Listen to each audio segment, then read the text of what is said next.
So there's absolutely no way I can scale a smart contract platform. And people keep pumping money into all these platforms where they're all trying to fix the one thing that cannot be fixed. And that's the smart contract. What they're trying to do, they think that if they shard the consensus, that will work. The problem is you have to shard the data, and you cannot shard the data in a smart contract.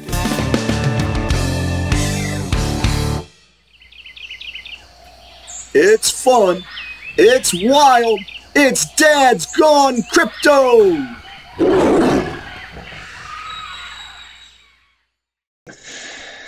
All right, welcome Michael Holdmann to Dad's Gone Crypto. Michael is the founder and CEO of PraSaga, and he's been building for over 5.5 years and launching one of the most advanced layer 1 blockchains in the space with tools that will basically simplify and revolutionize the space. Michael, welcome. Thank you very much. I appreciate it. It's great to be here. Awesome. And first up, are you a crypto dad? Tell us a little bit about yourself and the background that led you into crypto.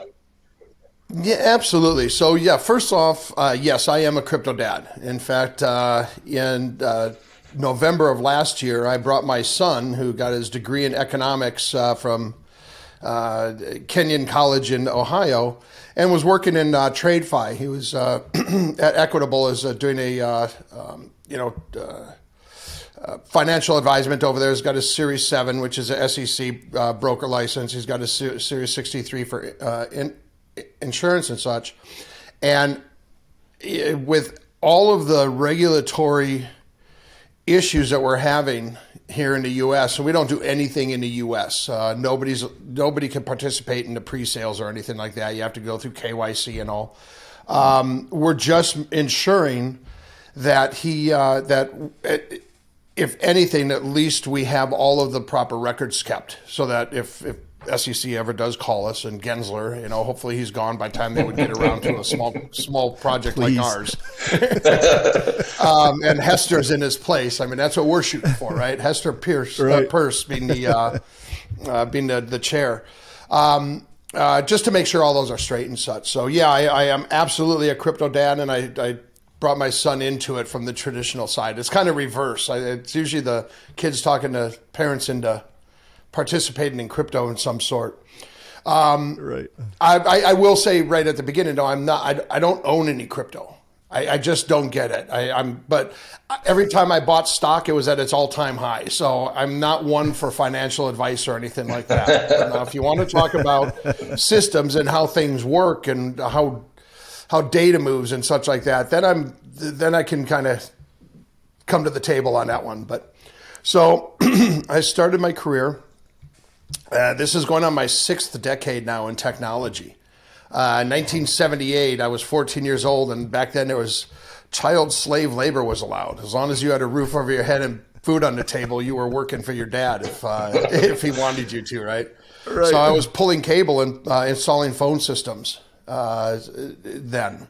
It was, my summers weren't out at Lake Mead jumping off cliffs with my friends. It was in crawl spaces and attics and 110-degree weather pulling cable, because the old man didn't want to do that anymore. And then have just been in technology with a little stint in advertising and PR in the late 80s, early 90s, but pretty much technology, network, telecommunications, and so forth.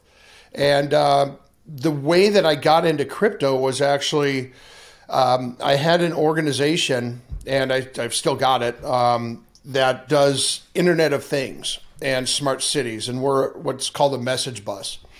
So we're that server that sits in the middle between devices and back-end systems and control systems and people, and sends data up from the device. And then if commands have to be sent back, like turn down the heat, slow the, adjust the speed of the propeller or whatever it is, industrial, commercial, doesn't matter. It allows that access into there, unlike any other platform did. We're mandated by the United States Department of Defense for all real-time comm, a voice, video, chat, message, and presence over the internet.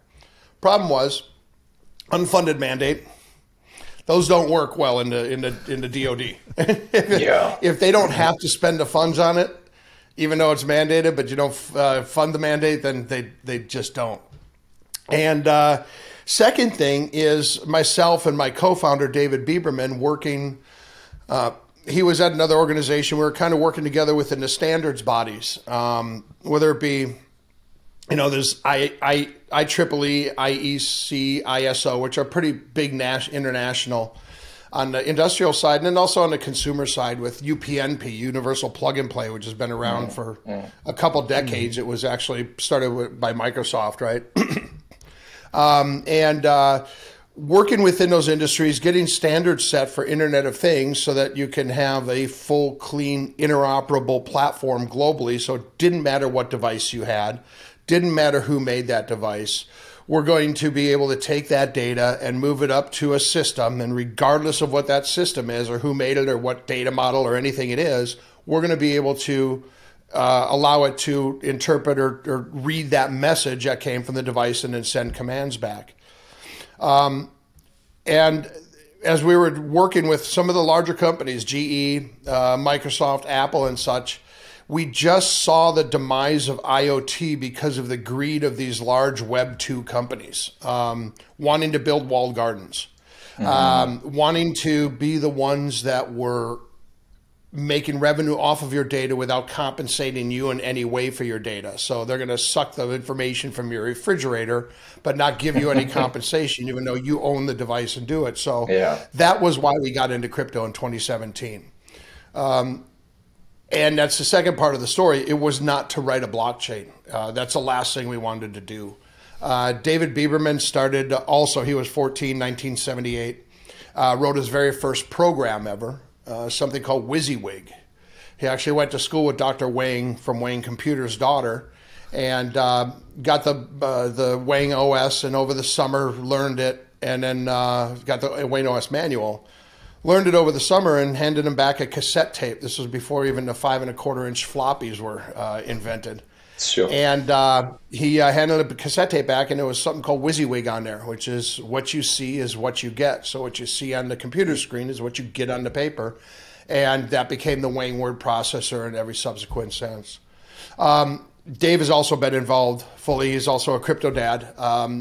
His daughter, I believe, is she's graduated now.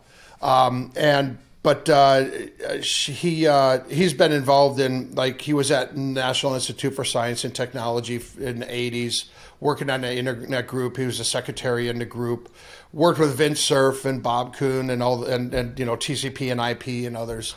And so we kind of got together and said, okay, let's implement a blockchain or integrate a blockchain with our message bus. Wrote a white paper. People loved it. Brought in our first capital from an organization out of Singapore, Torian Capital, and that kind of was, they asked one simple, very simple question. It was, what are you going to do about scale? And we're like, well, what do you mean? Because our message bus scales better than I can 10x any web Apache server out there, right? I mean, that's what we do is scale. And they said, no, on the blockchain. We said, that could be a problem. So we shut down our ICO at the time and went into research and looking for a chain. Solana was our first choice. The problem that we found, and we looked at every layer 1, layer 2, the projects that were out or coming out and such. The difference that we do in our diligence, though, and this is thanks to Dave. I mean, I'm not a coder or developer by any means. I'm visionary, strategy, such like that. He's written in over 60 programming languages. He's written 3 programming languages. So the first thing that we did after reading the white papers is go and read the code. And the one thing we found out, although blockchains are great, Solana, Avalanche, even this Aptos and Sui and these new ones coming out, they're great. They're really fantastic at moving a financial transaction or moving a wallet address or an address from one smart contract to another. But that's all you're ever going to get out of it.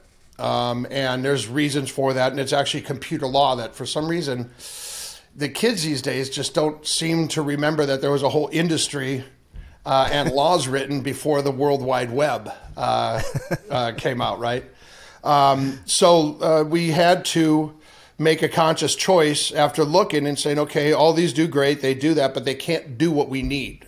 That's when we made a conscious choice. So let's go in and kind of fix this. And I'm being somewhat arrogant here, but absolutely 100% fix this. And that's what we really had to do, because every single attempt that's being done right now is not working. So how did you fix it? Like, why is your blockchain so much different than all the others out there? Well, so it goes back to, so when we first came out, we figured out how to do scale, and we filed 4 patents on that. And by the way, we have been granted 2 utility patents so far. Here in the U.S., they've both been assigned to the Swiss Foundation, and the community owns the IP. So unlike a Solana or a Hedera or anything like that, where the IP is owned by a corporation, this is community owned. It's we assigned it there. This is a full decentralized. That's what we started out as. If you look at my logo, it looks like 2 infinity symbols, but it's actually 4 Ps for purpose, people, planet, and philanthropy. And that was the mission and the vision that we wanted this foundation and this organization to build to. And that's very cool. What our focus is. So what separates us is after we filed all those, Dave started reading about smart contracts, because it's like, okay, how do we implement a smart contract now through this scaling technology that we have? And that was our aha moment. And that is the biggest differentiator between us and a UTXO, which is a blockchain-based platform, where you just I have an account, that account is a Bitcoin, and that Bitcoin is moving over to here, to this account, right? And that's all, each in one transaction, doing a trade, moving Bitcoin from one to another. And smart contracts. And the problem was the smart contracts. You can't scale Bitcoin, but that's not what it was made for, right? Mm-hmm. The issue is smart contracts. And this goes back to 1967. There was a computer scientist, Gene Amdahl, at IBM. And he was looking for a way to scale, or to figure out in a mainframe computer where you could do process in parallel and where the process would serialize, and you had to go into queue and one at a time, right? We applied that to blockchain, and it turns out that it serializes at the smart contract. So there's absolutely no way I can scale a smart contract platform. Everybody is trying to do it. And people keep pumping money into all these platforms where they're all trying to fix the one thing that cannot be fixed. And that's the smart contract. What they're trying to do, they think that if they shard the consensus, that will work. The problem is you have to shard the data, and you cannot shard the data in a smart contract. It's what it is. It's all in there. Near's trying to do something of that. But it still serializes. It still comes to that one point, and you go into queue, and then it adds to the block this way. So we had to really figure out, how can we get past this issue? How can we get past the serialization of the smart contract? Because on a multi-core processor, and that's what we designed with our shards, with our sharded blockchain. In a multi-core processor, if you have separate data sources for each that are on each processor, you can run those processes in parallel. However, if the data source is the same, then you have to wait until processor 1 is done to start the process on 2, to then move the process to 3. That's the issue with smart contracts. You have to wait until, regardless of how many shards you're on, you have to wait until you're done. So what we did, and this is the big thing here, is in 1990. So this is our 21st startup. We've had 8 exits, over 100 million between the co-founders. You know, in video game, in network and telecommunications, protocol and such. Dave's first startup was in 1990, and it was actually to build applications for something called PenPoint OS. And PenPoint OS was a tablet-based operating system from Go Corporation. And it was based on, and again, going back to pre-web, it was based on a technology or a product that was introduced in 1972 by Xerox PARC, and that's Palo Alto Research Center up in Palo Alto, California. And it was a product called Smalltalk. And the significance about this was the architecture that they used. And to skip ahead in the story, this is the same underlying architecture called a message passing architecture or a first class object model.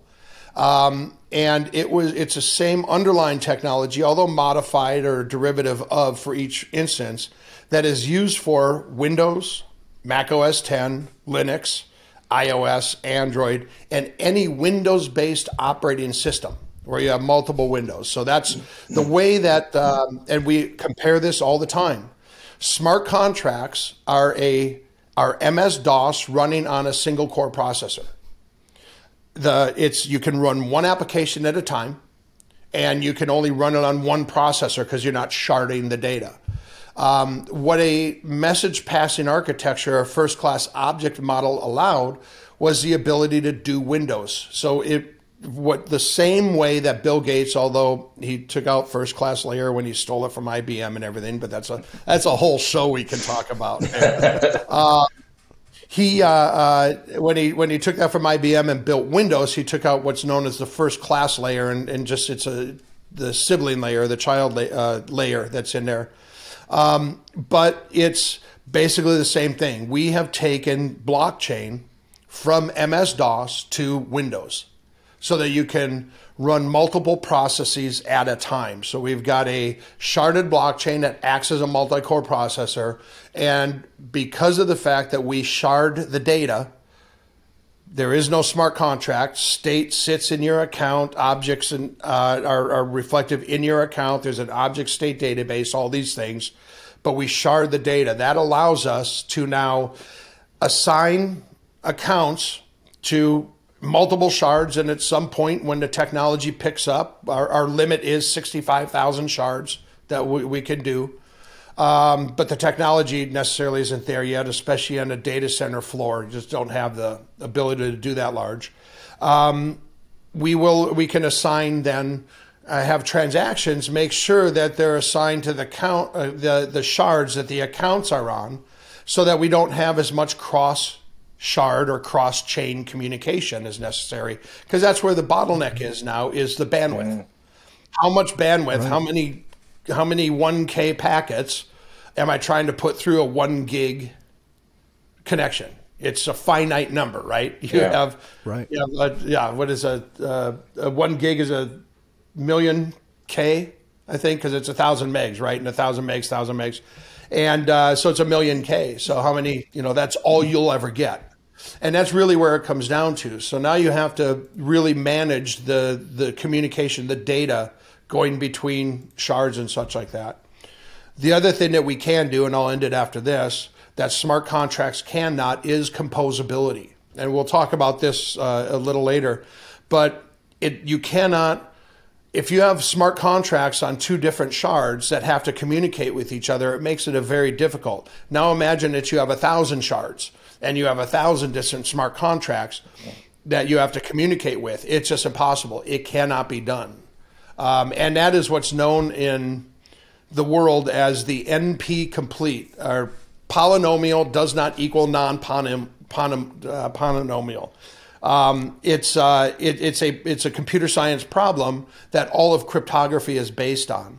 You can never solve an NP complete problem, but you can find a suboptimal way to work around that NP complete. Because if you could solve an NP complete problem, or even an NP hard problem, NP hard just means there's not enough compute power in the world to run it infinitely to come up with a solution for this. That's what cryptography is based on, right? You can't do it. Right. Although you can, that's why we're at SHA-256 now, right? Because somebody found a way to get into SHA-128 and so on. Right. But it's a matter of being able to do those things and being able to ensure cross-chain communication, ensure state, because that's one of the biggest problems, again, we had with blockchain.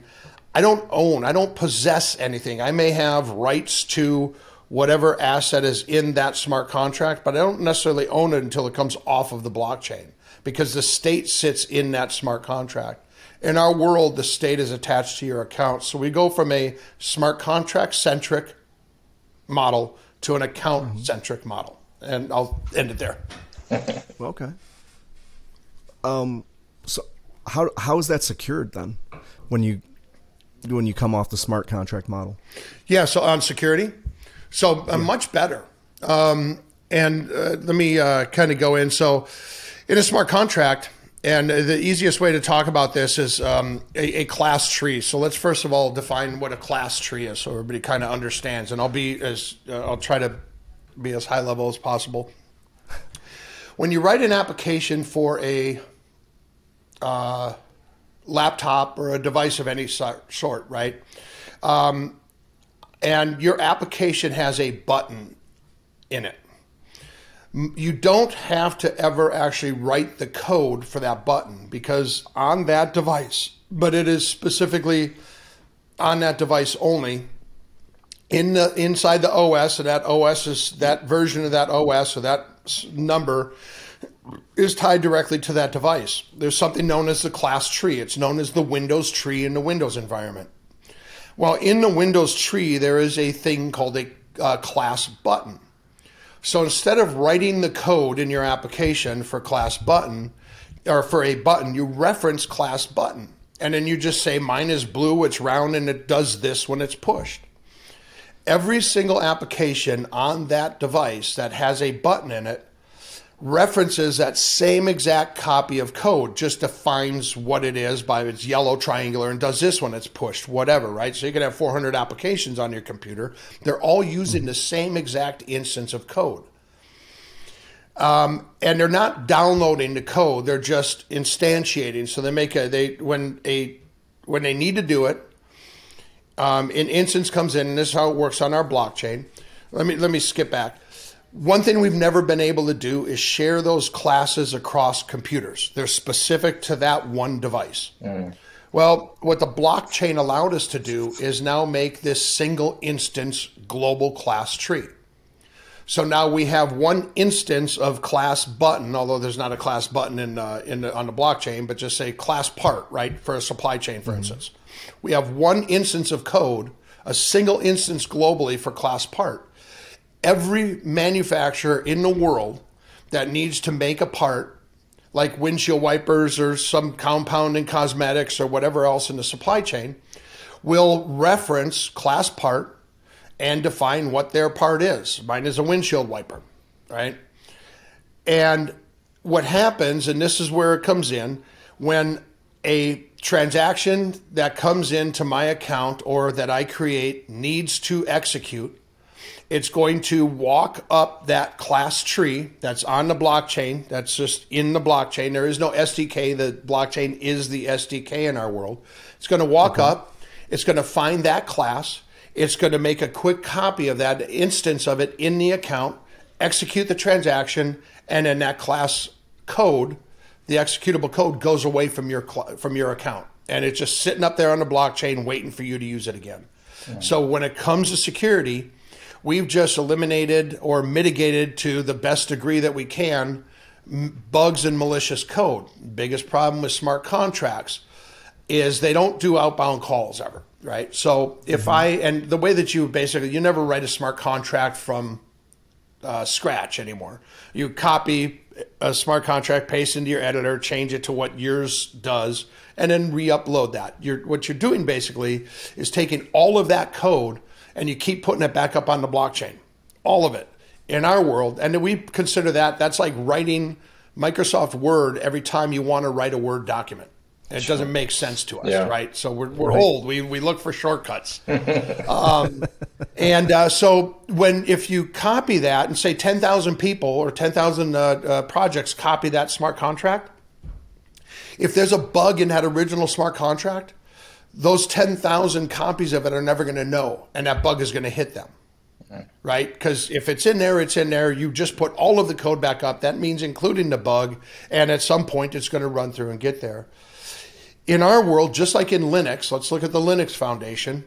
If a bug comes into Linux, you have an entire global community that knows about it immediately and starts working on it. Yeah. Same here. Because you're all running the same instance of code that's on the blockchain to do your execution. If there is a bug in there, everybody knows it immediately. And in our world, you can version that class. So now I can make a version of that class, make sure the bug's not in there. Next time I have to use that, do that type of transaction again, it's going to walk up the chain. It'll find the new instance of the new version of that code, instantiate that, and then execute the transaction. So that's where the security on that side comes in. As far as hacking into, I can do everything, and then we've still got that IoT. I've still got 3 million lines of code sitting in a folder, waiting for us to update and integrate into our blockchain. So instead of the blockchain being an application of the IoT is now an application of the blockchain.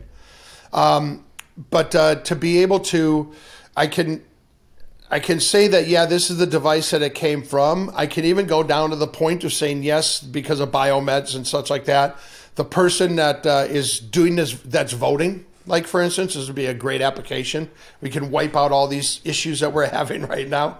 The person that's voting, I can guarantee that it was their thumb or their retina or something that was used in order to do that.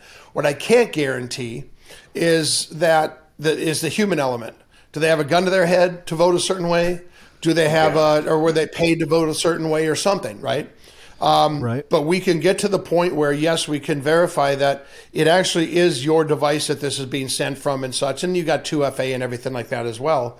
That's really where our issue is. It's not necessarily in the blockchain itself, although there are always ways for somebody to spend enough time to find something. It's more on how do we trust the human element within this. And I'll still trust the human element any day over an AI machine. So, right. I'm in Elon Musk camp on that one. Hit the brakes on this one, guys. You don't know what you're asking for. Absolutely. Michael, so you've chosen. Sorry, man. Michael, based on what we just heard in the last little bit, you haven't been to any Neuralink clinics in the last 60 days, have you? No. we want some proof after the show, please. That's funny. Yeah, no, I've been stuck here in Las Vegas. We did extensive travel last year during the while we were doing the raising and everything like that, and having to get the name out there. And then this year, it's been just focused on getting this thing launched. 6 years, and we're going to.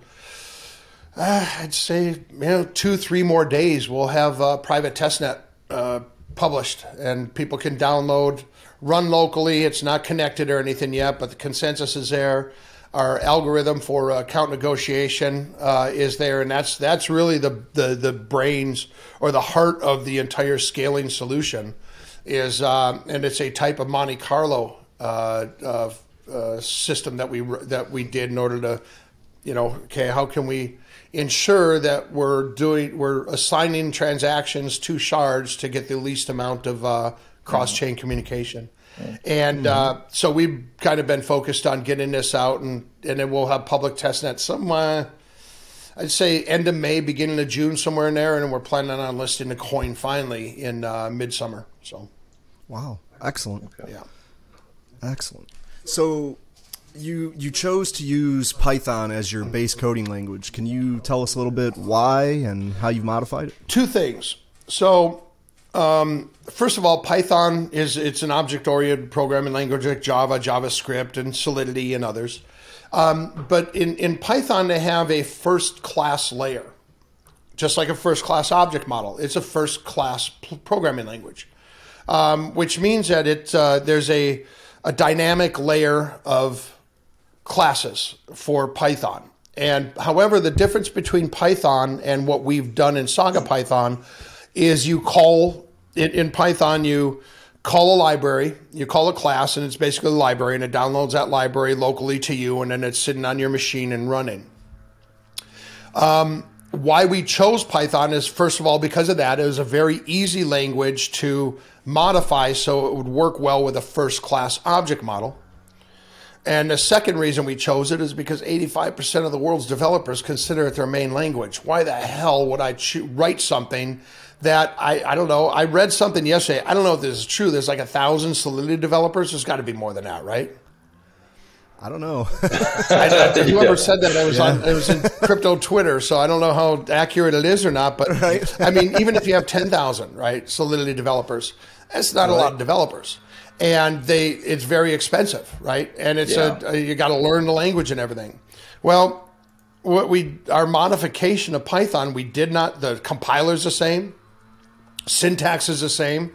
What we did though is on the back end, when you go to call a class, instead of calling a class from the Python library, you're instantiating the class from the Saga Python, from the blockchain itself. Okay. That's the difference. And we are now actually we are just doing a launch and earn program, which we're going to pay $1,000 for the first 100 that learn Saga Python, $1,000 in Saga Coin, right? Mm-hmm. So it'll be liquid in say July or something like that.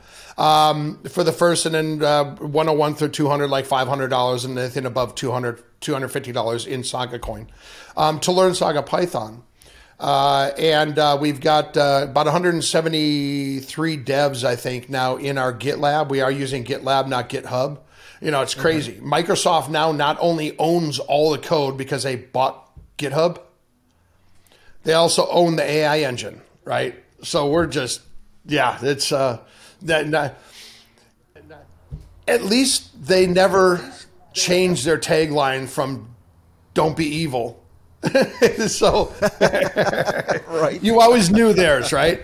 I mean, when Google did that, I don't use any Google products whatsoever. And it's specifically because I just don't understand how you can take the greatest tagline in the world away. Don't be evil or don't do evil, right. One of the two. Like, come on, guys. What are you saying? You know, what's the message there that you're trying to say? So, it's we have our own GitLab server and such like that, and anybody can go in and start to learn the code, and you can see the progress that we're making. Saga Node, which is the consensus and everything, is just about done now as well. Not complete, but for private testnet complete, right? We still have a lot more to do before we call it public testnet and hook them all together. But all the basics are there. You'll be able to do, single shard when it first comes out. Within a week or two, it's then going to be able to do multi-shard instances, and you're going to be able to see how the algorithm runs and moves, transfers accounts and transactions between different shards in order to get that scale. And our biggest focus is to get an average transaction queue time. So we want every transaction to have the same amount of time to complete. Mm-hmm. And we're focused on, we were shooting for a few seconds, but you just can't do that, right? It's impossible to do a few seconds. We're somewhere between 15 and 30 seconds. We want to run a 15-second POW after, and a whole different thing. We're doing POS and POW hybrid. POS first, they produce the block, then we secure it with POW, then it goes back to POS to re-signature. Once the POW is verified, we can remove all of the signatures so that you can never go back in history, find a few computers or find the computers that did mining on a block a while back. And everybody's got their private keys. I guarantee you guys look at your laptop right now. You have keys on there from however long ago you got your laptop, right? Nobody ever goes in and clears their keys out. You get those keys. You can start a block there, become the longest chain pretty quickly. And now all new nodes are going to join you. all old nodes are going to go ahead and sooner or later come over because that's where all the revenue is, and you just took over ETH2. Now, is it probable? I wouldn't say it's probable, but is it impossible? Unless that answer is yes, you better do something to fix it, because you're asking people to put trillions of dollars on and trust in your code that you wrote. Yeah. I think I answered the question. Yeah, you did. No, Okay, you good. did. I get lost sometimes. That was just fascinating stuff. Yeah, and, exactly. Using Python, basically, with 8.2 million developers, I think it allows you guys to scale very quickly, because the question that dads and people that ask is like, how do I get into crypto? How do I make something of it? Well, you got the 8 million people that know the language and can create or solve a problem, and just by you referencing or learning a little bit of the blockchain side of it, the Saga side of it, and therefore it becomes massive very quickly. I think the problem with Plutus and all these other chains is it's so difficult to learn it that people just give up. And even if they've got a great idea to solve, it's like, why go through all this pain? I think it's Freud in the pursuit of pleasure and the avoidance of pain. So it's, you want something that's fairly easier to work with. No, absolutely. And it kind of goes back to the whole thing of the internet, right? When did mass consumer adoption happen in the internet? Because on December 5th of 2000, there was a headline saying millions leaving the internet in droves. It just see no value, no benefit, right? It wasn't until trusted brands, our banks, and I always use the bank as kind of the main thing here, when they came out with an application, and I no longer had to drive down to the bank to do a wire transfer and sit with the teller and such, or I no longer had to call and I'm on the phone for 15 minutes listening to my transactions to try to balance my checkbook between statements. As soon as that happened, then it really started to have utility in everybody's life. And as soon as a human can be fooled that this is going to make your life easier, because I'm pretty sure my life was a hell of a lot easier when it took 7-8 days for a contract to get to me in the mail, or when I had to wait until, I remember I used to take the phone off the hook because I didn't want to hear people. Now I'm just so consumed in my phone. Oh my God, who's calling? What is it? Right? But we believe that's where there's going to be adoption. And that's really where our entire focus is we did build a chain, and we have a monetary supply policy that we can go into if you guys want to, or we can talk about that on another call. But a monetary policy, we are here for 8 billion people. We built this to scale to the needs of 8 billion people. And we also, when this first started out, Tom Howard from Turian Capital was he did notice the fact that none of these blockchains or none of these cryptocurrencies are ever going to be a currency. It's just impossible for that to happen. And really trying to figure out how we could create a true method of exchange. And that's what our whole monetary, the Saga coin management model and everything is based around. How do we create a method of exchange that is directly managed with the metrics from the internal blockchain? Now, of course, there's a 7-year process after we launch in order to get to that point. But unlike a smart contract platform that doesn't make outbound calls, you never know what the transaction is, right? What is the product in that transaction on that blockchain? You know how much it was, you know that it happened, but it doesn't say, oh, this was 10,000 wiper blades, right? You can never read that. We can. So we can get both GDP and CPI information. Now put what's known as the Fisher equation, money supply times the velocity of transactions equals price, CPI, times GDP. And by measuring that, we can adjust the Saga coin supply to be zero inflation and zero deflation over the rate of velocity or velocity of transactions. So we have, just like in a casino, if you have $1 million worth of chips on the floor by law, you have to have $1 million cash in your vault in order to cover that. Well, same thing here. You don't need any more money or any more circulating supply of coin than the amount of transactions that are necessary to make sure that all debt is settled, right? Or that you can pay everything that's on there. And that's really the premise here. Now it really is getting interesting these days because of banks. Just imagine if you had a zero inflation, zero deflation method of exchange and store of value, that now instead of a bank that's paying you 1% or even less now, I think, interest on when you have 6% inflation, so you're losing every single year by putting your money in a savings account.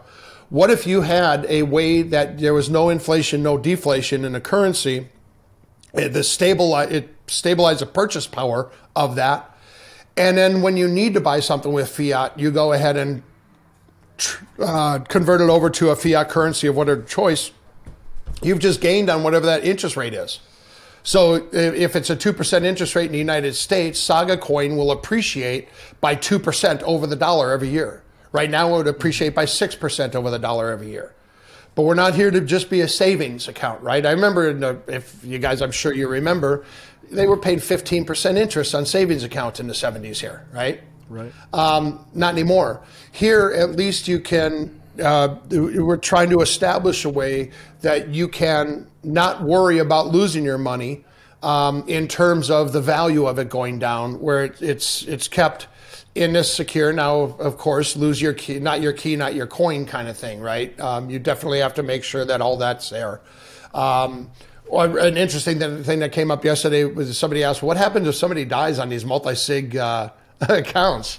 That's a really good question. I don't know. What happens if somebody dies on these multi-sig accounts? You're missing 2 signatures to be able to get to your money. There's still some issues that have to be worked out in this industry, but we're getting it a lot closer. Yeah, for sure. Michael, so we've asked you about solving some of the problems in the blockchain space, but using some of your previous experience in big data, what are some of the problems facing these big, large companies? Because they're collecting a lot of data, right? So what problems are they facing, and how is your ecosystem going to help resolve or add value to make value of their data? Yeah, thanks. And that's one that we have to go through. So there's a separation of it. First of all, blockchain doesn't solve big data. It never will. In fact, if you're putting data on the blockchain, there's a real problem that you're going to run into. And that's that your node software, your node is going to be so huge so quickly that you're not going to be able to do it. And that's what we're trying to figure out, this CASPA. We just don't get it. How many transactions are in each block? We can't find that anywhere. Because they're going from 1 transaction a second now to 32 transactions a second. Well, how are you increasing the processing power 32x? We don't get it. And so it's kind of strange there, and we're not getting nobody's responding to us when we ask the questions on Twitter. Hey guys, we'd love to understand this more. But when it comes to big data, and that's one of the things that my message bus on the IoT side really does solve for. The biggest problem with big data is that you just have a lot of data, right? And nobody, and this is what we did in the technology on the message bus, nobody's been able to, you always put all of the data into a database, and then you go through the data to try to find any anomalies that are in there, and then you assign those anomalies to systems that might be able to do something. Well, it was at PwC I met with in 2018 in San Francisco at Blockchain Week, and they said they've got so much data at that time that it would take them 15 years to go through that data to figure out if they have any anomalies. So now 15 years in the future, you will understand why the theater blew up, because somebody put oxygen into it when the fire happened, right? Because some stupid engineer wrote some command line that did the wrong thing. That's what you have to do, and that's the biggest thing that you have to do, and that's one of the things with our message bus that we do. It allows us to read the message in real time coming through the processor, and then understand simply, does this fall within normal operating procedure from this device? We're talking IoT again, right? So if normal operating procedure for any device is, say, between 4 and 6, as long as it's in there, well, that's data that you don't have to have immediately sent somewhere. That you can put into a database, that you can go, and analyze that night or something like that. But when a message comes through that's outside of that 4 and 6 range, it's above 6 or below 4, well, there's something happening here that somebody needs or something needs to take care of immediately. And that's one of the things that we were able to accomplish with our message bus is when that message comes through, assign that to an endpoint, whether it be human or control system, that can act upon that right away. And that's the biggest thing is all the data is being shoved into a database and then they try to analyze it in just the same way with PwC. Everybody's like that. I had the same thing here in Las Vegas. They have the solar farm down south of Prim, and huge, and all of the county, the city or the county, I think all the city buildings, I'm not sure if county are or not, are powered by the solar farm. But they don't know, they have no way to analyze the data that's coming through. So they don't know if it's good or not, right? The only thing that they know is that, okay, we have a bunch of data. They're just throwing it out now. They're not even storing it because the storage costs get too much, even though storage costs are going down. That's how much data we're talking about here. So it's a real problem. What you do, though, and how you can secure the data. Now, this doesn't have anything to do with somebody can get into your hardware from the back end, right? Get a back door in there. But on our side, we can hash that data, hash the location of that data. And the only way that anybody could access that data is by having a public key that you give them in order to go through. So you're utilizing the blockchain for securing it from the outside. Now, if somebody internal gets into your system or works there or something like that, we can't do anything about that. That's still an IT problem, right? Right. But that's the biggest problem with big data is big data itself. And I have in fact, one of the things I always used to say, it's not about big data, it's about the right data. So how do we get the right data to the right people or platforms in order to resolve whatever issue needs to be resolved with it, or that's important to them. Go ahead. And I think it's also stifling innovation and just stifling progress to some degree because, they're collecting the data, but then you have people that say, listen, if I can get access to your data, perhaps I can help you or help evolve, a product or a solution faster. But the companies don't do it because now why am I going to give the stranger, a PhD researcher, access to my data? Just now he messes it up. So by securing a small fragmentation of that data, saying you have access to maybe this side bit of data that's specific to your field, and you get approved and you're in there for 2 or 3 days, and then you revoke the access, that allows them to contain the person from doing any further damage to the data or any damage. It just limits that, but at the same time improves the innovation. So that brings up one point that I'll cover real quick, and that is, one of what is the deal with enterprises on blockchain, right? The biggest thing is data. We want our data separate. On a public blockchain, your data is there. It's there. They're going to try to ZK snark or do proofs and such like that. The problem is it's still there. Somebody breaks that encryption, guess what? They have all your data. That's another thing, the difference between a smart contract-centric model and our account-centric model. Now, enterprises can have their own shards, right? So they can set up 5 shards or something like that, their own blockchain, basically. We call it a private enclave. And they can utilize the classes from the general class tree, from the global class tree, write their applications, but they can cert their applications or permission them so only those node operators that they want can have access to and run those calculations. So now you have all your data sitting on your servers, on your own separate blockchain. But now how are you securing it? Because that's the thing about the blockchain, right? The immutability. That's really where this comes in. It's not about moving data or anything. It's about making that data immutable, making that data transparent to you, and giving you as quickest access And so in cases of recall and such like that, right, the toughest time for an organization is the time it takes to get the data to the government, the worse it is for the company in a recall situation. If you have immediate access to that and such, that's great. So being able to have now, and now in our world, so now you have your own class tree, an account containment tree with all the classes and everything that your enterprise uses.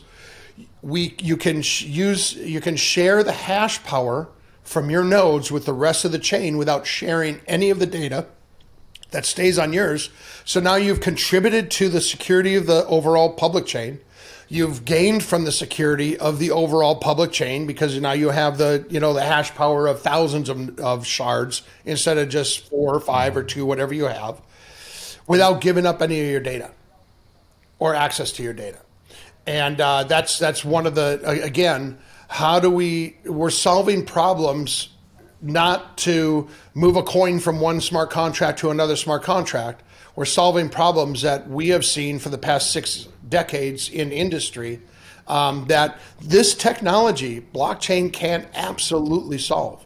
It just has to be applied the proper way. And a lot of times, as in everything else, computer law is computer law. That's never going to change, right?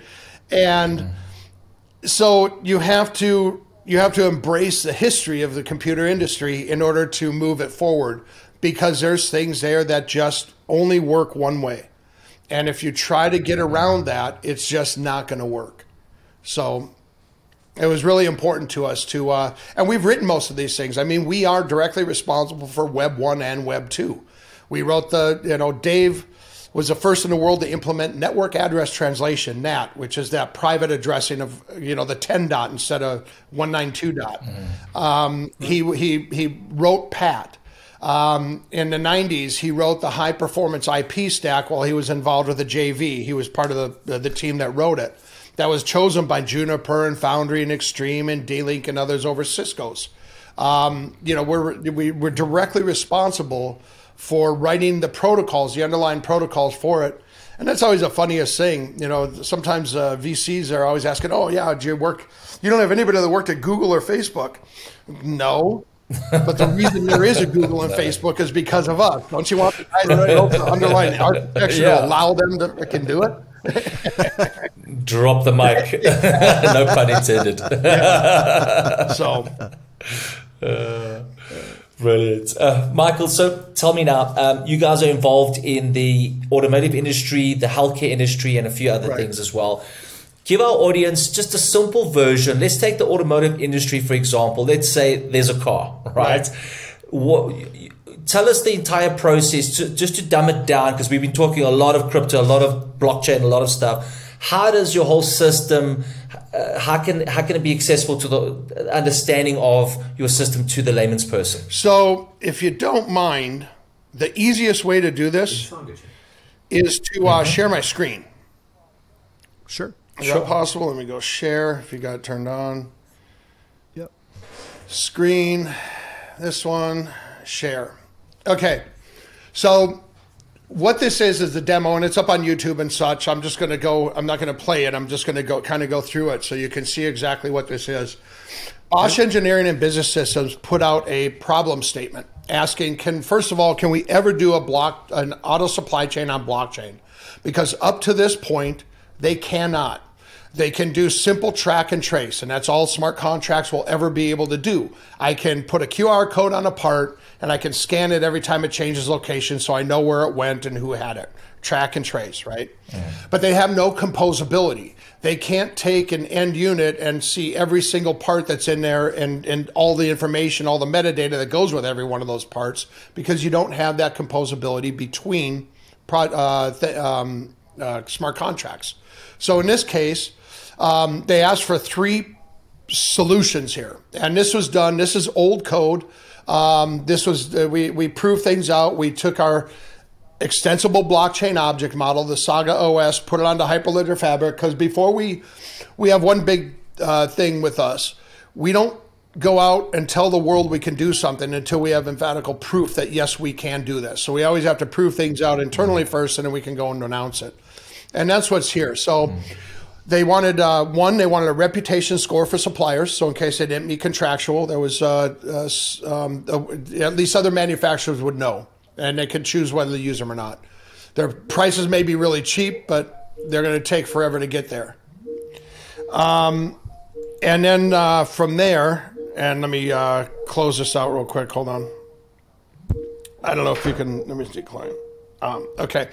And then the second thing that they wanted is in case if they received a part that didn't meet spec, that they would be alerted to it so that they wouldn't put it into the vehicle.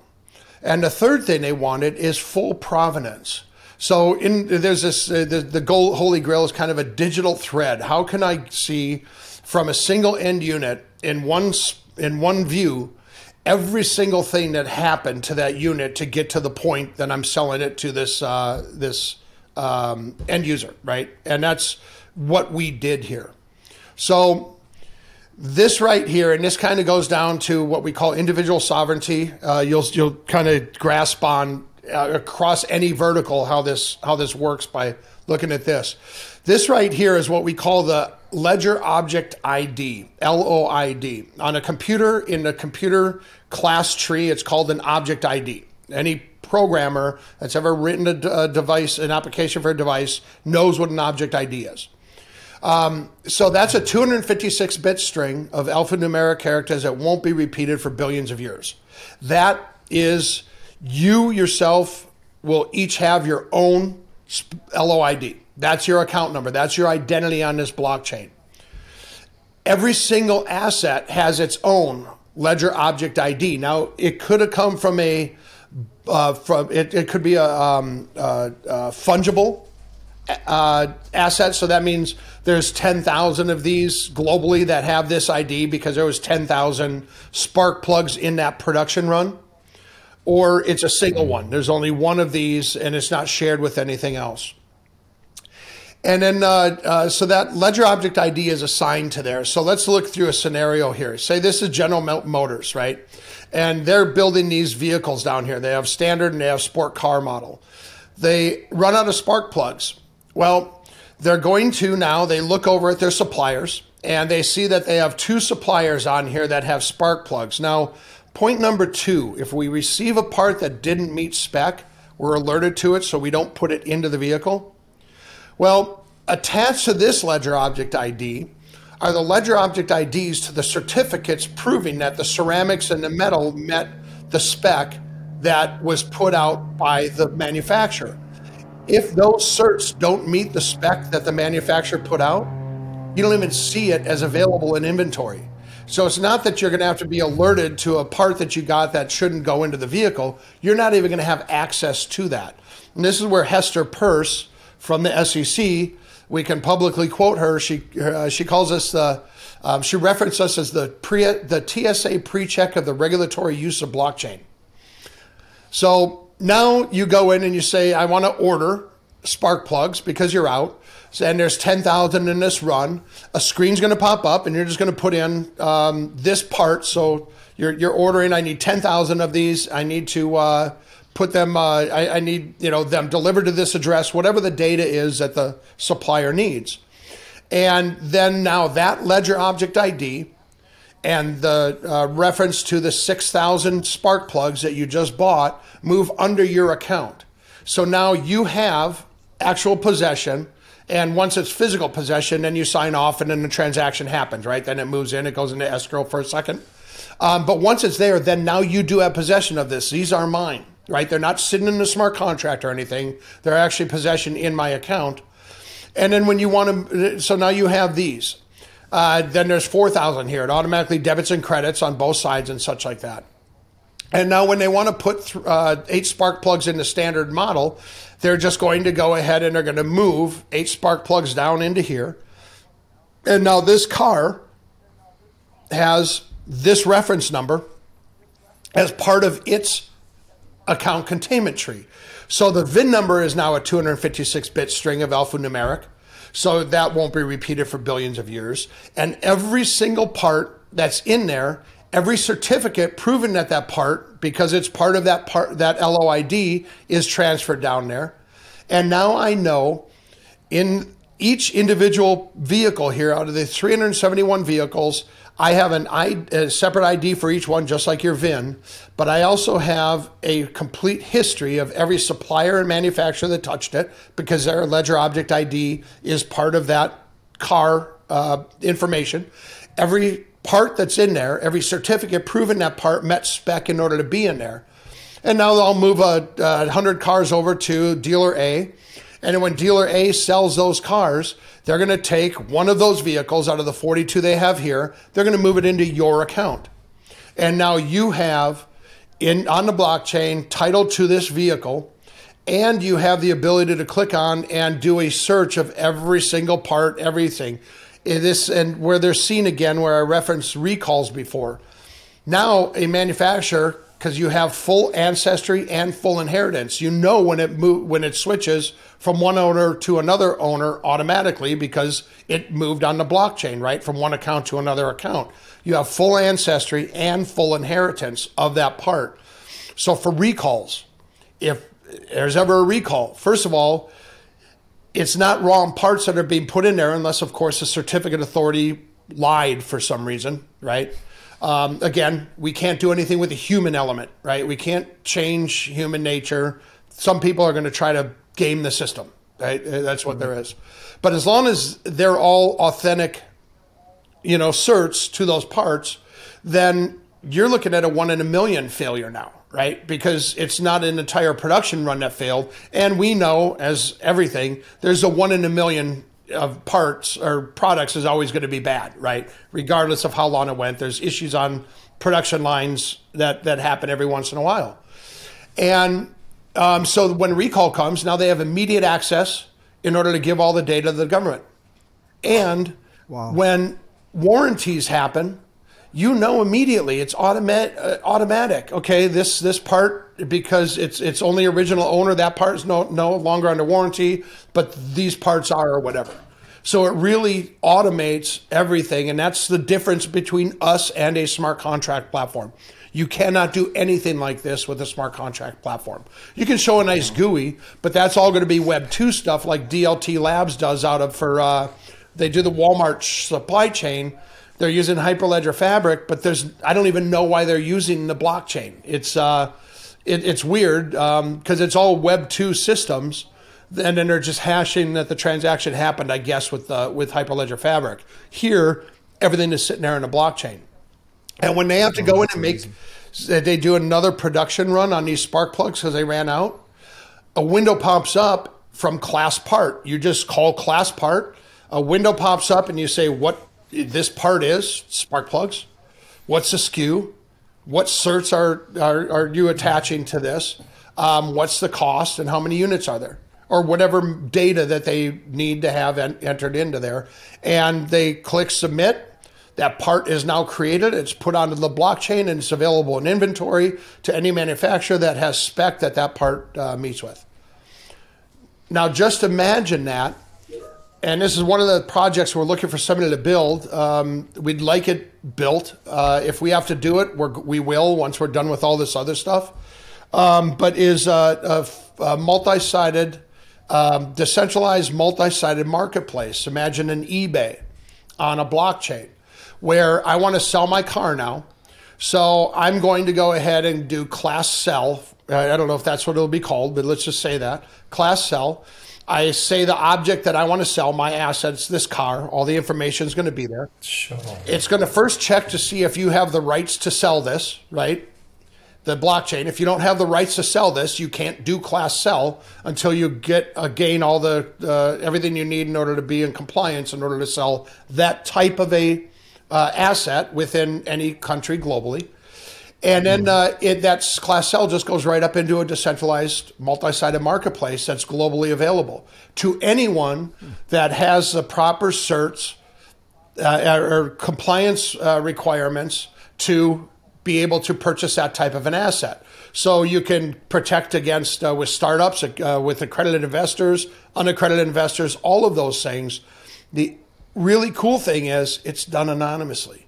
Because the only thing anybody knows is a 256-bit string of alphanumeric code. They don't need to know your name. They don't need to know your address, anything like that. They just need to know that in your account, is a certificate validating that you have all rights to do this transaction in this country.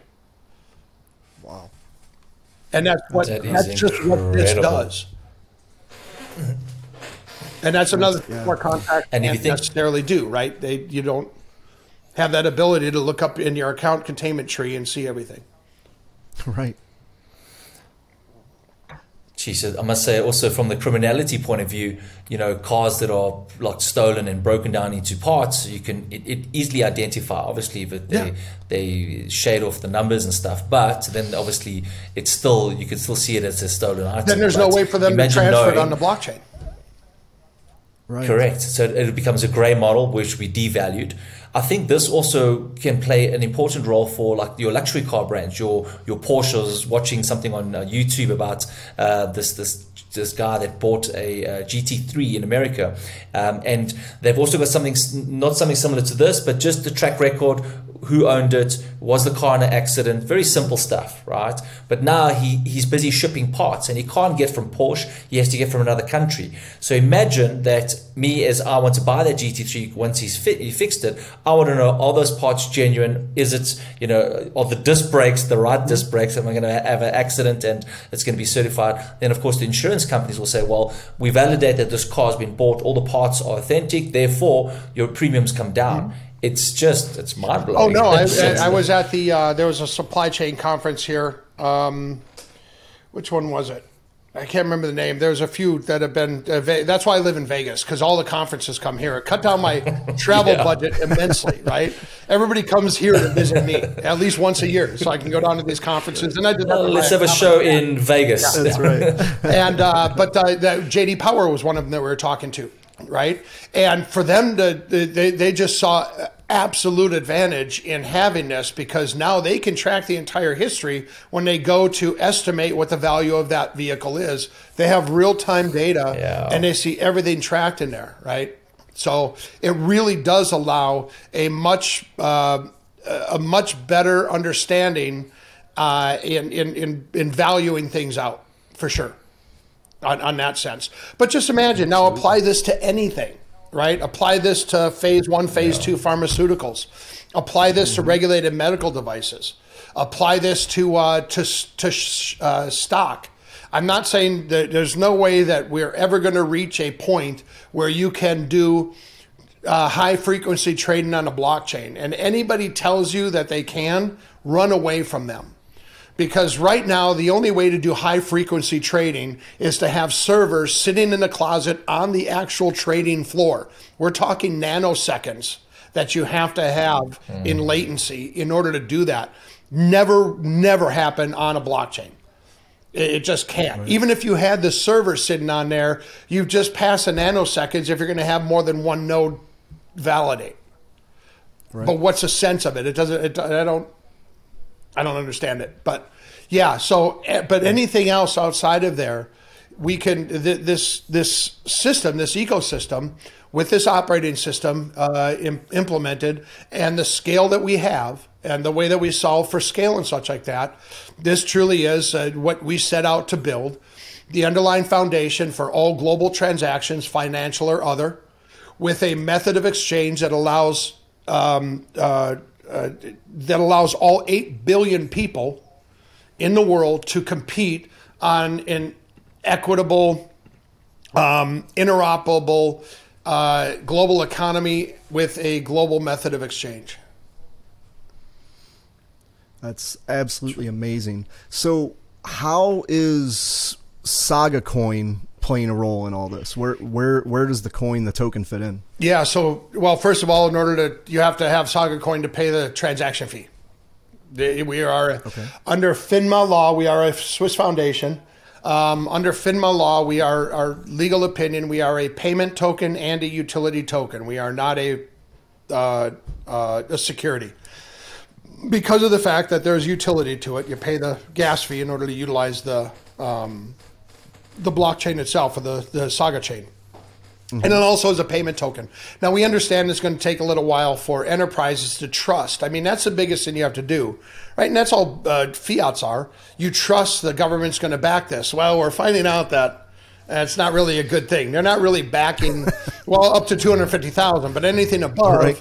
Now, the government is not really backing it. We're backing it, right? It's Right. what happened with Silicon Valley Bank and such. You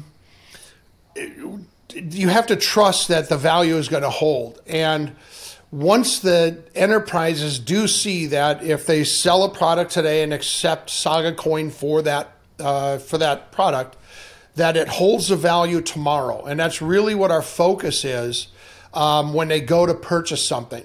We want to make sure that we have a stabilized purchase power, and that's our monetary management policy. We've got Stephen Moore as our chief economist, and he was Trump's pick for the Fed, not because he's a money supply guy or a money policy guy, but because he's a budget policy guy. And I don't think anybody at the Fed knows what a budget is. So I think that was one of the reasons there, right? Not where you could print money. Exactly. Yeah, we have a great budget. It's unlimited. Right. Yeah, unlimited. And then, and it's that whole, this modern monetary theory, this MMT that everybody thinks is, what was it? Cortez said, a government can never be in debt. How can a government possibly be in debt? We just print more money, right? Whatever. But the ability to make sure that we have a stabilized purchase power. So we're really focused on that. Regardless, one loaf of bread is going to cost one Saga coin forever, regardless of where anything goes, the value of it, right? So we're really trying to stabilize that purchase power. Once we have that, then the world wins. Then we do have that global method of exchange. We're not trying to get rid of fiats or anything like that. We just believe that the Fed and central banks have proven that human interaction within monetary policy does not work. It's failed. The Fed has failed, and look at the position we're in right now. What technology has allowed us to do is to actually now manage this in a much better way. So now the second person that came in is Lawrence White, and Lawrence White's a professor at George Mason. He is one of the leading experts in money policy and banking policy. He's got his PhD from UCLA in 1982, and has been involved in designing monetary policies and such for governments over the decades. Written numerous books. In fact, he just wrote another one. What's the best money? And it's Bitcoin, fiat, or gold. And he goes into all of that, right, on Bitcoin and such, and why it can't be a method of exchange and everything. And it's really not a store of value anymore in my mind. A store of value doesn't go from 69,000 to 16,000. I'm sorry, it just doesn't do that. Regardless of how any of the influencers try to impose on us that yes, that is how it happens. It's like no, it's a high risk speculative asset. And you can make a lot of money off of it, but you better also watch it and become a day trader, because it can crash very, very quickly, as we've seen. So he wrote up, and we've got the algorithms out now. We introduced the model a couple weeks ago, and it does exactly that. So we have the ability to manage the supply to ensure that it stays relative, as I was talking about the casino scenario before, relative to the rate of transaction velocity on the chain. And it would again, we're not looking to for the demise of USD or the CY or the yen or any of those. In fact, we would like to work. You have these central banks. Well, guys, we have these boards, these recommendation boards, and we do need money policy people to be overlooking the money policy and see how the supply is working in case things have to be changed. And so we look for participants from those central banks to be part of this. One of the things the central banks have always tried to convince us is that an economy is a reflection of the value of its money. And it's absolutely 100% reverse of what it is. a country's money is a reflection of the value of money is a reflection of its economy, not the other way around. And it's not the money that values the country. What values a country is its GDP, is its productivity from its citizenry, is its assets that it owns. The externalities now that we can start to include in here. How much carbon are they putting into the air, right? What are they doing? And all of those externalities we can put together to come up with what a real GDP or value of that economy is. But let's get done with these money wars that everybody's doing, right? Right now we got the BRICS that's now coming up. So now countries are going to have to decide between, do we use China's underlying currency as the main, as a reserve? Is it the US? Well, how about we just do it off of the commerce of the globe and let everybody have their GDPs. They can still measure them. They can still put them out there. They still have their fiats. But let's get rid of this banking system that has really screwed us bad. I mean, not only are they paying me less than 1% interest, they're charging me $35 just to have the thing, right? And there's all these fees that come in. And this banking industry, you want to talk about power sucking. I mean, how much does it cost? What's the carbon footprint of the entire banking industry, right? Now, we don't do loans or anything like that, but, banks be on here. We're not looking to end banks. We're just looking to put them into a new system to go forward. One that involves trust by being trustless, that involves immutability by being transparent, and that allows that removes the manipulation of the fiat currency from human involvement. Well, sure. So I think, I think with if you take it in a simplicity version, that's what we really want, to keep things as simple as possible. But I think the dollar is used for power, right. And it goes beyond the actual. So what is happening, I think, in the world at the moment, where they're devaluing the dollar by using another currency, it's actually devaluing their power.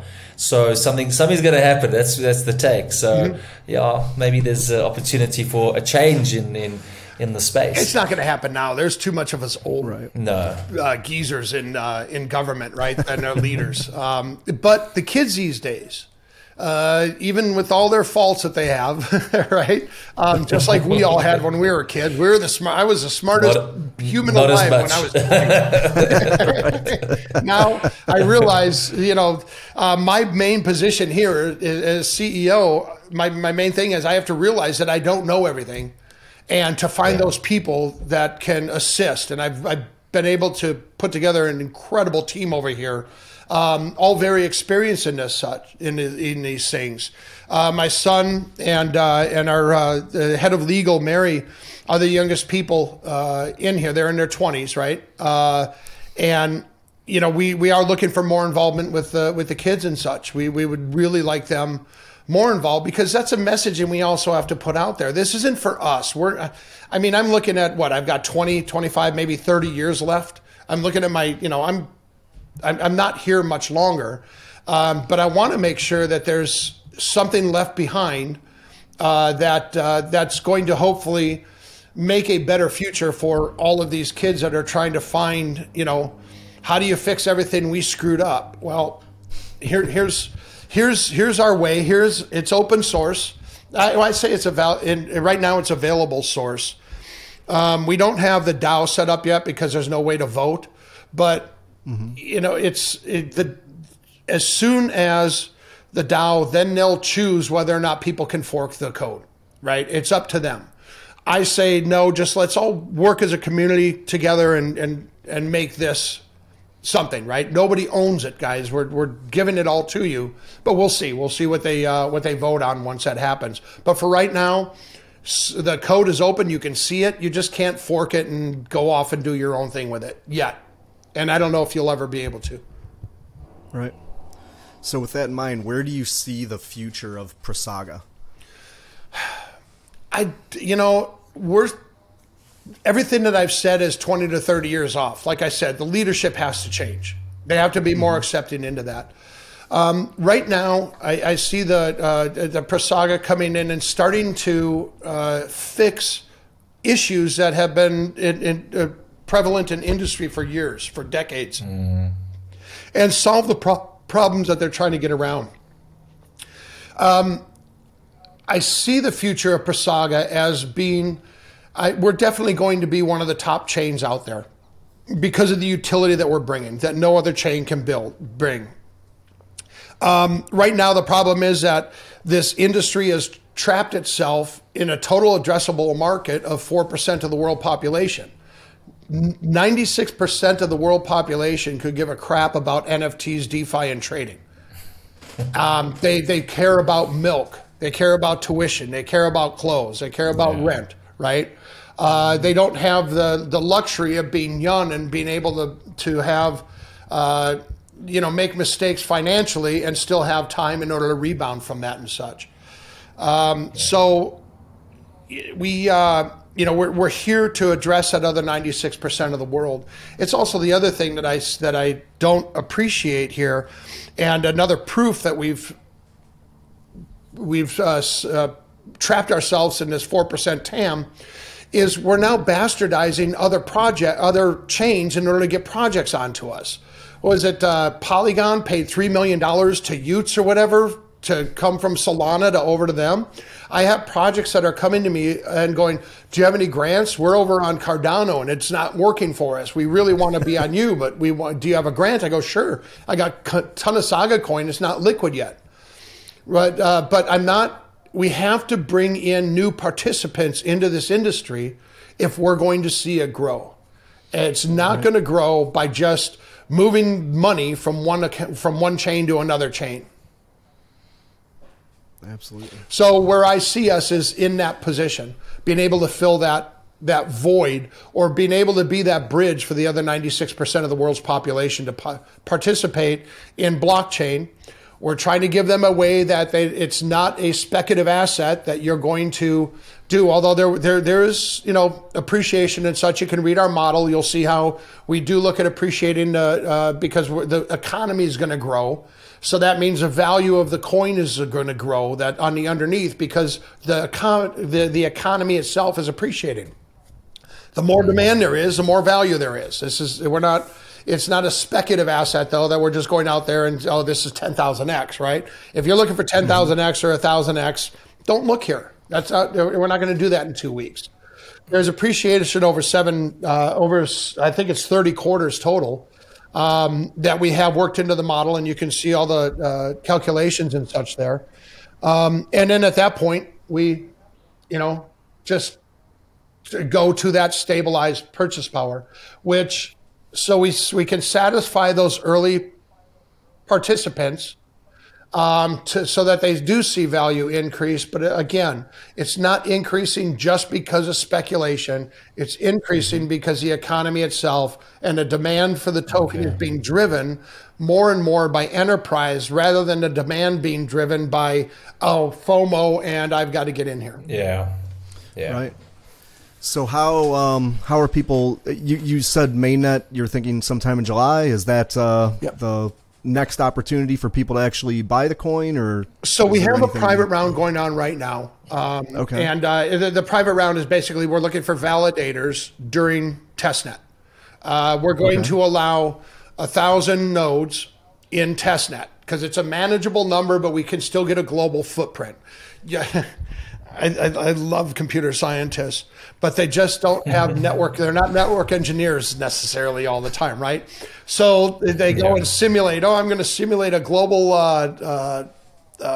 infrastructure by using 2 servers in the same rack in the data center and connecting to the same switch up above.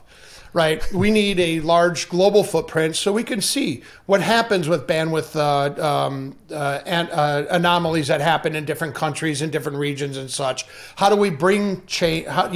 When it does fork because a country partitions, they completely go offline to the rest of the world, but they're still working inside. Well, what if that chain forks and you come back and there's 2 forks there? How do you choose which one is the proper fork and all that? Those are the things that we really need to look for. So yes, we do have a private round going on. It's actually a very good one. You get to mint, and we're going to be minting 8.1 billion coin during that private or the public testnet phase.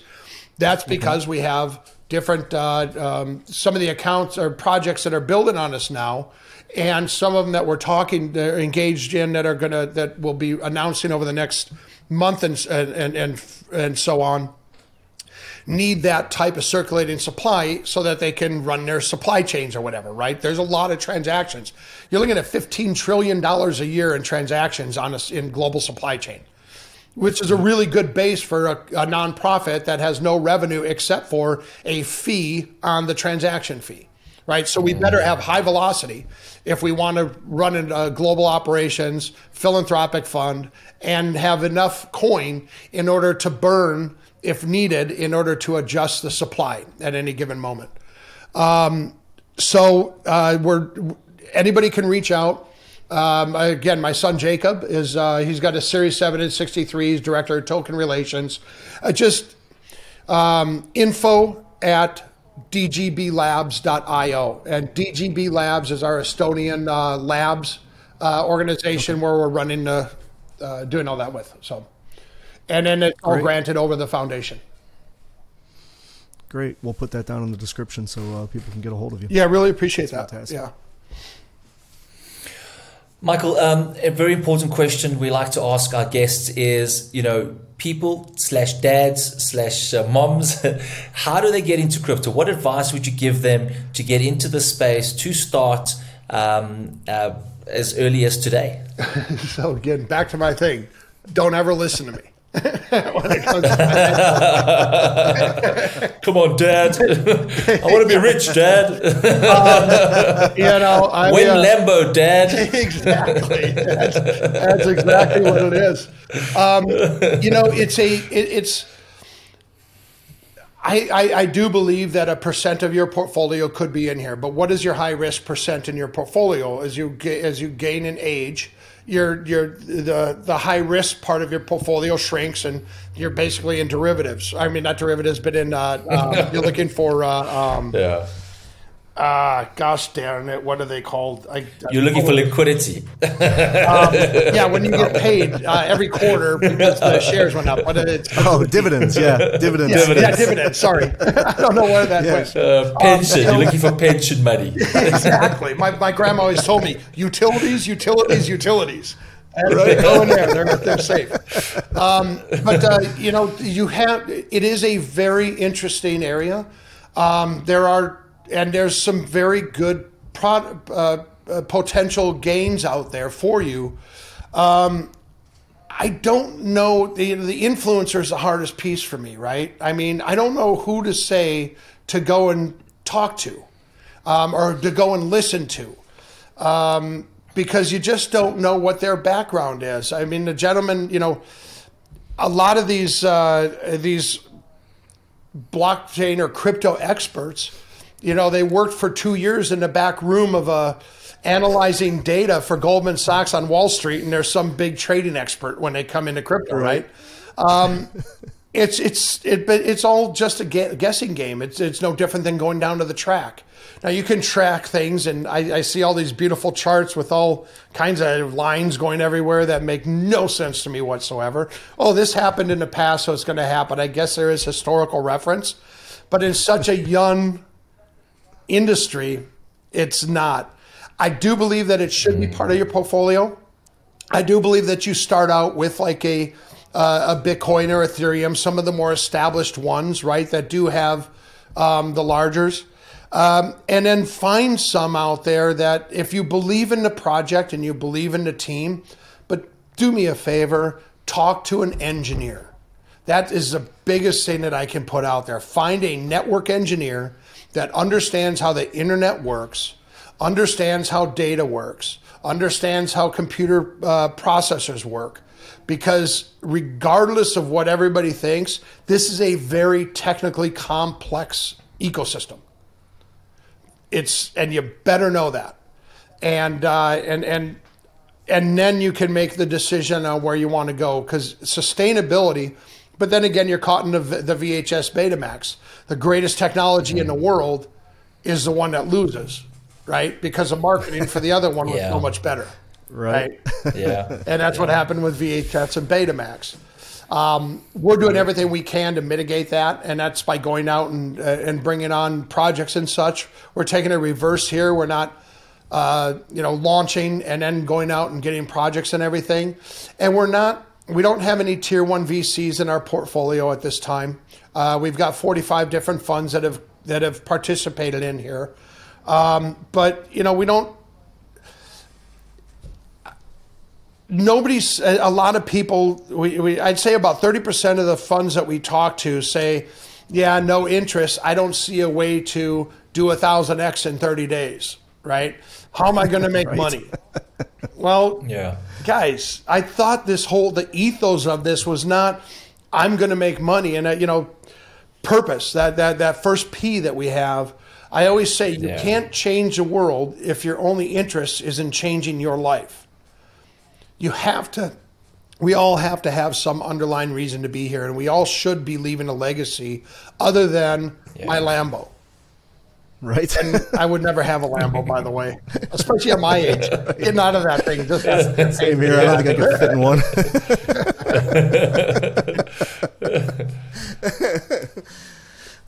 So Michael, and with all that in mind, the crypto space can just be mentally challenging. Mental health is a big issue here, and we like to ask our guests, what was your biggest challenge when you were getting into crypto or building PraSaga, and how did you deal with it, and how have you kept the PraSaga ship sailing forward?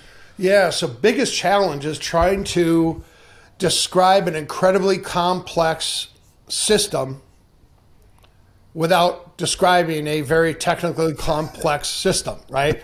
At some point, you should not know that it's a blockchain that you're on.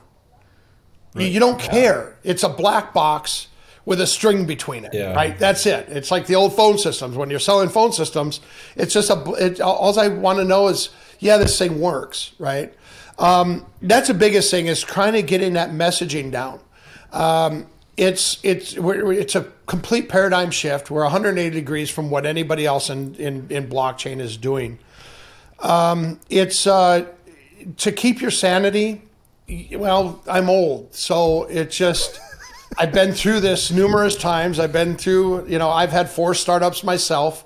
And I've been involved in a lot of innovations that have happened and such. And it's just, it's something internal. You grip down and you just go through it because you have that mission that you're on, you have that vision that you see, and regardless of what comes in front of you, as long as you're dedicated to that, you're going to make it, right? And that's really what where I'm at. Do I exercise or anything? Yeah, I'll do push-ups every day. I used to walk every day. Now I get up and my calls start at 6 a.m. and I just never get the time to do that anymore. And I guess that's my biggest thing, is I want to it'll be nice to start to find time for myself again at some point, when I can, make sure that, okay, everything I'm doing here, I'm going to live long enough to see it through fruition, right? That's the biggest thing now. Yeah. Very absolutely. And Michael, just some advice to crypto entrepreneurs building in the space that are feeling extreme pressure. What advice can you give to an up and coming person to say, hey, it's I'll leave it to you. What can you advise them? If to make it succeed, make sure that it's something that's going to always make sure it's not just something that satisfies you, but satisfies other people out there, because there's no way you're going to sell a product or nobody's going to use a product if nobody wants it, right?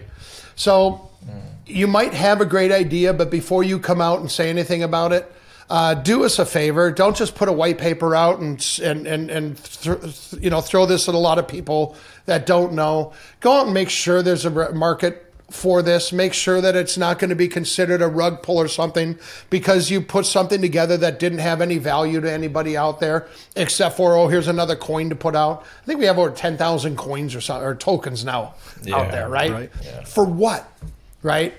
And make sure that there's value to humans. I always go off that main thing. Make sure this adds to, again, to that purpose. Make sure that this adds to everybody's life instead of just yours. One of the places that I really found a lot of help was I always had a bunch of old guys around me, right? So I had those mentors. I always made sure that I was with individuals that have been through the ringer and can help guide me through some of the pitfalls that they made, because there can be some disastrous pitfalls when you're young, right? And hopefully you have the fortitude in order to overcome those and don't do something drastic, right? And that's another thing is kids aren't as resilient as they were. I remember when we used to say sticks and stones may break my bones, but words may never hurt me, will never hurt me. And everybody seems to have forgotten that.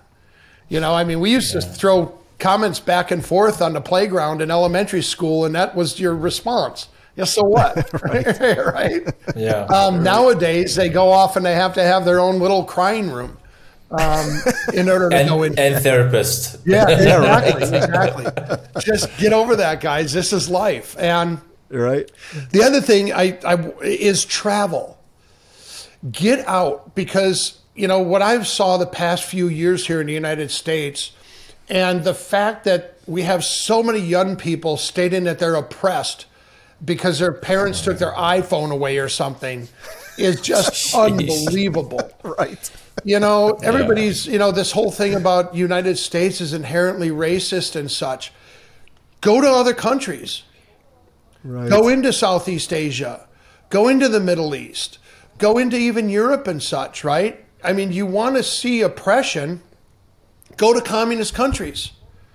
You're not oppressed. Oppression is when you have to go out and you have to work as a prostitute or something, because that's the only way that you can get money and have any financial a way to live. Just understand that you don't have it as bad as you think you do. And I don't know why that goes into their heads. I really don't. Right. Why do you undervalue yourself so much? And I think that's the biggest thing. Value yourself. Know that you do have value. As long as you're breathing, you have value to this world, regardless of what anybody tells you. You do have value. Yeah, There's some reason that you're here. And but if you don't think, you have to believe in yourself. So. That's 100%. Great advice. And I'm very fortunate to have some new old people in my life. Nice.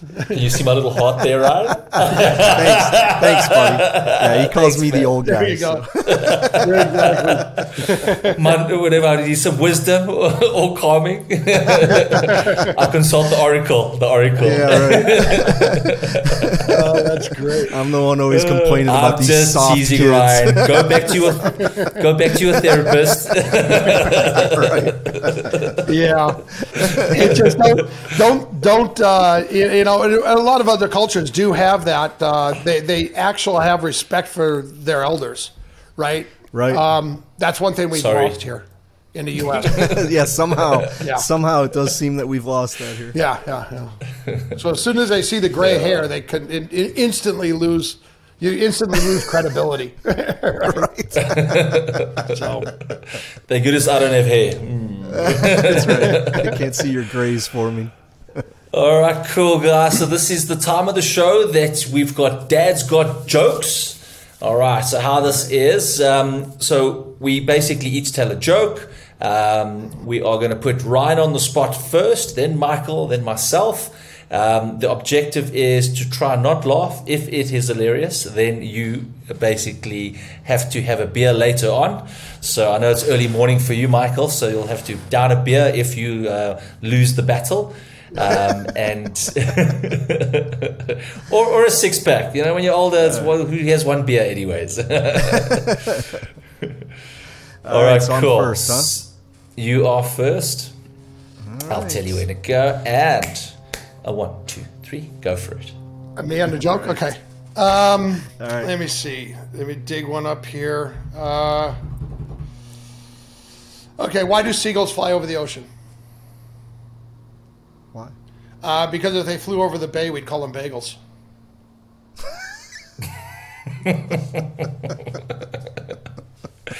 It's worthy. I like that one. You still get a beer.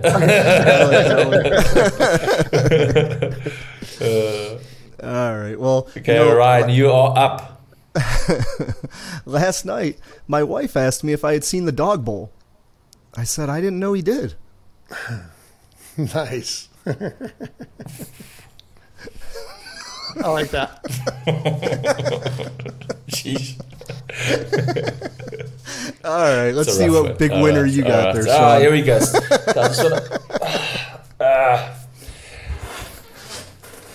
All right, you guys ready? Yep. So what do you call a Frenchman that wears sandals? Philip Flop. No, right?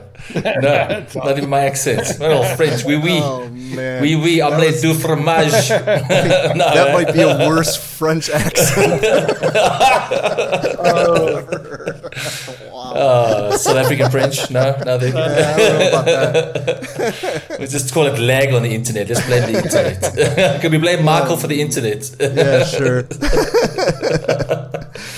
All right. Well, those were all equally bad. Hey, that's dad joke. That's dad joke. You get a case of beers. You get a case of beers. You all get a case of beers. Aren't bad jokes supposed to be bad?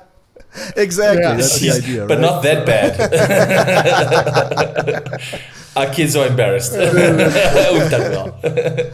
All right. So, Michael, we always like to end our show off with asking our guest, what is your top tip to not get fucked in crypto? Don't get into it. Other than that, again, you just have to, and I know everybody says do your own research, but when you're doing your research, don't just go to an influencer on the radio and that's showing you a bunch of charts. Make sure, first of all, that it's sustainable technically. Right? If it's not sustainable technically, then it's not going to be there for a long time, and the price is going to go down, and potentially it's probably just a rug pull. Right? If the thing isn't going to work, what other reason is there to build it other than to get a bunch of people to put in and then rug pull? Just, it's difficult, but this is again, blockchain and crypto. Crypto is because of blockchain. It makes native blockchains run because you have to somehow decentralize. People aren't going to do this out of the goodness of their heart and spend money in order to mine or validate or anything.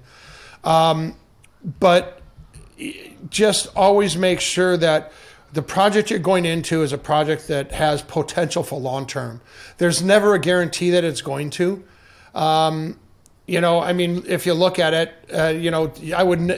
you never hire a VC to do sales because they have a 2% hit rate. I mean, it's just 2% of everything they put in, but that works for them because it's being generous. A unicorn. Yeah, yeah, right.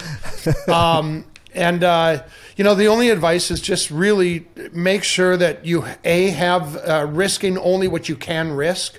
Don't put money in that you don't have, that you need to pay your bills and such like that. And also just be smart about it. Don't put all into one either, because then again you're losing. Right? Treat it just like you do any other investments that you go into with stocks and such like that. You have multiple stocks in your portfolio. Do the same here. Hold multiple bags in there instead of just having one. And also, don't listen to the frickin' FUD, right? Just if these assets go up and down, never buy it right when it comes out because there's going to be a drop most likely. Right. Wait, give it a little time to mature, and then look at it. Mm-hmm. Well, that's great advice. Awesome. Michael, thank you very, very much for your time and your wealth of knowledge. And we had an excellent experience in learning more about your business, and we're excited about your project. And we wish you all the success for the future, and to change and leave a legacy behind that it's something to be proud of. Thank you very much for your time. We really appreciate it. Yeah, really, really appreciate it, Ryan and Sean. It was a great time. Happy to spend it with you guys. Thanks a lot, Michael. Awesome. Yeah, this was a lot of fun. Awesome. Perfect. Take care. Thanks, Michael. Thanks. The material and information presented in this recording are for entertainment purposes only. Do not misconstrue what you hear as investment or trading advice. Always do your own research. The views, thoughts, and opinions expressed by the guests on this recording are their own and do not necessarily reflect those of Dad's Gone Crypto or its hosts.